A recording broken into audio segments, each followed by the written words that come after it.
बक्षीस दिलंय. सुटला 64 सुटला या मैदानातला.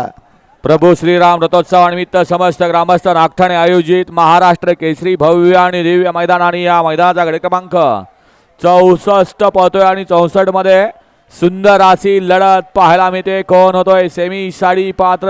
दोघात लढा चालाय परंतु पलीकडे बाजी मारली सरदार आणि आंबावड्याच्या आकाशनं. गड क्रमांक 64 आणि का 64 हे हे हे पेडवल. आता कसा पाय लागत होता. गट क्रमांक 64 निकाला तास क्रमांक 6 वरून धावलेली गाडी श्री मानकेश प्रसन्न वैष्णवी युवराज सेवाळे उंडाळे कापिल या गाडीचा प्रथम क्रमांकाला विजेत्या बैलगाडी मालकाचं चालकाचं अभिनंदन. सुंदर अशी गाडी पाहिली वैष्णवी युवराज शेवाळे उंडाळे कापिलकरांचा या ठिकाणी सरदार पळाला आणि त्याच्या जोडला कोण पडलं नाव सांगू द्या. सुंदर अशी गाडी पळली आखाड्यावर आंबवडीकर